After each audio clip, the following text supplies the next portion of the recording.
अगर आपके पास ना 20,000 30,000 या फिर 50,000 है ना, तो यकीन माने आप देसी मुर्गी के अंडों के लिए ना कारोबार शुरू कर लें।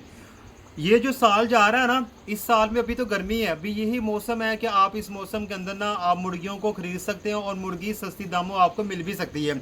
अभी लोग ना माल निकालने की कोशिश कर रहे हैं, तो आपके पास अगर ना 30,000 20,000 40,000 या 50,000 के दरमियान की अमाउंट है, तो भाई आप ना देसी मुर्गी के अंडों का बेहतरीन किस्म का कारोबार शुरू कर सकते हैं, क्योंकि इस साल ना काफ़ी ज़्यादा सर्दी पड़ने वाली है।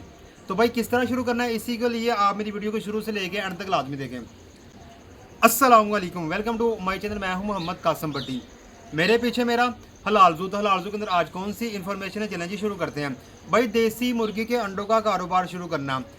पिछले साल जो गुजरा है ना, उस साल में तकरीबन यूँ कहें कि दिसंबर जनवरी फरवरी 3 मंथ बमुश्किल सर्दी पड़ी थी, जिसकी वजह से काफ़ी ज़्यादा नुकसान लोगों को उठाना पड़ा। जिन लोगों ने नया नया कारोबार शुरू किया था उनको भी नुकसान उठाना पड़ा। अंडे तो सेल नहीं हुए, अलबत्ता उनको मुर्गी भी सस्ती दामों सेल करना पड़ी। लेकिन अब की बार जिस तरह यहाँ पे बहुत ज़्यादा बारिशें हुई हैं और मज़ीद बारिशें होती जा रही हैं, जिस तरह सैलाब आ रहे हैं, ये जो है ना मौसम की तब्दीली है और इस बार ना सर्दी भी बहुत जल्दी आ जाएगी। जहाँ तक साइंसी रिपोर्ट के लिहाज से ना, जो सर्दी की लहर है ना वो नवंबर से शुरू हो जाएगी। आप यकीन माने कि नवंबर को सर्दी शुरू हो रही है। नवंबर, दिसंबर, जनवरी, फरवरी और मार्च तक सर्दी रहेगी, मतलब कि 5 मंथ या फिर 5.5 मंथ सर्दी रहने का मुकम्मल तौर पे बता दिया गया। अब सर्दी जो है ना वो सख्त महीने वो दिसंबर के होते हैं, जनवरी के होते हैं और फरवरी के होते हैं। 3 मंथ इतने सख्त होते हैं कि लोग जो है ना वो गर्म चीज़ें खाने की तरफ लोगों की तवज्जो होती है। तो भाई अंडे जो देसी है ना वो हाथों हाथ सेल होते हैं। और ये भी है कि इस बार अंडे का रेट ऊपर जाएगा। पिछली बार अंडा 35 तक आ गया था, लेकिन इस बार ना यहाँ तक मेरा ये जो मैंने एस्टिमेट लगाया है ना, ये जो अंडा है ना 50-60 तक चले जाएगा। तो इसी से आप अंदाज़ा लगाएं कि आपको कितना फ़ायदा होने वाला है। तो भाई अगर आपके पास 30,000 है, 20,000 की मुर्गियाँ खरीदें, आपको 1000 900 800 में मुर्गी मिल जाएगी जो अंडे वाली होगी। और अंडे वाली मुर्गी की पहचान मैंने आपको कई बार बताई हुई है कि किस तरह की मुर्गी होनी चाहिए। तो फिर एक बार कह देता हूँ कि भाई उसकी कल की जो है ना वो लंबी हो और सुरख हो, तो इस तरह की मुर्गी आप ले लें, तो ये अंडों वाली मुर्गी होगी। तो अगर आपके पास 30,000 है, 20,000 की मुर्गी लें, 5,000 का उनका बड़ा सा पिंजरा बनाएं और 5,000 की फीड लेके आ जाएं और शुरू कर दें। भाई अंडों वाली फीड जो वैसे तो 6,000 की बोरी मिलती है, लेकिन आपने 5,000 की ले हैं, बहुत थोड़ी कम लेके आएँ और काम चलाना शुरू कर दें। तो भाई ये जो आप मुर्गी लेके आएंगे ना, जिस तरह की मुर्गी मैंने आपको बताई कि उनकी कलगी फुल सुरख हो और थोड़ी लंबी हो, तो भाई वो मुर्गी ना अगर अंडे नहीं दे रही, तो भाई जिस तरह आप अंडों वाली फीड खिलाएंगे ना, तो वो 2-3 दिन में अंडे देना शुरू कर देगी। भाई 20 मुर्गियां अगर 20 अंडे रोजाना देती हैं या फिर 15 अंडे देती हैं, तो तब भी आपको फायदा है। आपके कम से कम ने 1 दर्जन रोजाना की बुनियाद पे अंडे बिक जाएंगे। इसी तरीके से अगर आपके पास 40,000 है, तो भाई आप ऐसा करें कि 25 की मुर्गियां लें, जो 25 मुर्गियां आ ही जाएंगी।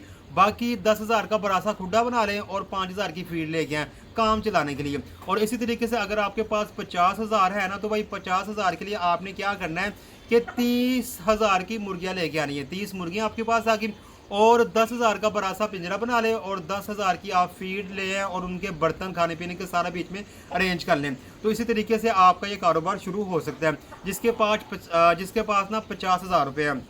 और ये जो कारोबार है ना, ये उन लोगों के लिए जो सुबह जॉब भी करते हैं और वो कह रहे हैं कि पार्ट टाइम कोई काम हो जाए। तो भाई पार्ट टाइम करने के लिए ना ये सबसे बेहतरीन है कि आप 50,000 निकालें और उसके ज़रिए आप अच्छा सा खुड्डा बनाएं और उनके अंदर वो एनवायरनमेंट रखें, उनके अंदर वो बर्तन रखें जो कि मुर्गियों को अंडे देने पे लेके आती हैं और मुर्गियां सेहतमंद रहें और मुर्गियां बीमारी की तरफ ना आएँ। तो भाई मैं कह रहा हूँ कि आप 30,000 40,000 छोड़े, आप सीधा 50,000 लगाएं और बेहतरीन किस्म का ना कारोबार शुरू करें। और इस साल जो सर्दी पड़ेगी ना, इसका आपको बहुत ज़्यादा बेनिफिट होगा। मेहनत भी कम होगी, सिर्फ आपने फीड डालनी और पानी डालना है सुबह और शाम 2 टाइम, और दोपहर को आपने अंडे कलेक्ट करने, ये आपका काम होगा। और अगर देखें कि 30 मुर्गियां हैं और 30 में से कम ना रोज़ाना की बुनियाद पे 24 अंडे आ रहे हैं, तो भाई आपके ना रोज़ाना 24 अंडे बिक रहे हैं। तो इसका मतलब है कि अगर दर्जन अंडा 400 से ऊपर है, 450 है, तो यकीन माने कि आपको रोज़ाना की बुनियाद पे 1000 के पास आता जाएगा। और इसी तरीके से अगर आपको 1000 के पास आता जा रहा है, तो 500 आप उन पे लगाएं और 500 जेब में डालें। इस तरह आपके पैसे भी पूरे हो जाएंगे और आपको फ़ायदा भी मिलता जाएगा। तो भाई इस साल को देखते हुए और इस मौसम के देखते हुए यही तखमीना लगाया जा रहा है कि इस साल सर्दी बहुत ज़्यादा पड़ेगी और सर्दी का दौरानिया लंबा होगा और सर्दी बहुत जल्द आ भी जाएगी, और जिसकी वजह से जो बेहतरीन कारोबार है वो देसी अंडे का है। तो जल्दी से, आजकल ना मुर्गी वैसे भी मार्केट में सस्ती बिक रही है, इवन के यहाँ तक के 700 की भी मुर्गी मिल जाती है जिसकी उम्र तकरीबन 5 से 6 मंथ की है। तो इसी तरीके से अंदाज़ा लगाएं कि भाई यही जो मंथ है ना अगस्त का और सितंबर का, इसी में मुर्गी खरीद लें। बाकी अक्टूबर नवंबर में मुर्गी आपको दोबारा उस रेट पे नहीं मिलने वाली, मुर्गी दोबारा 1600 पे आ जाएगी और आस्ता आस्ता नवंबर में 2200 तक भी पहुंच जाएगी। तो यही सीज़न है मुर्गी खरीदने का, मुर्गी खरीदें, अपने पिंजरे तैयार करें और कारोबार को शुरू कर दें, और इसका बेनिफिट आपको नवंबर, दिसंबर, जनवरी, फरवरी, मार्च तक होता रहेगा। तो भाई इसी के साथ मेरी आज की इन्फॉर्मेशन वीडियो खत्म होती है। एक नई इन्फॉर्मेशन वीडियो के साथ बहुत जल्द आपसे मुलाकात होगी। तब तक के लिए खुदा हाफिज़, अस्सलाम वालेकुम रहमतुल्लाहि व बरकातुहू।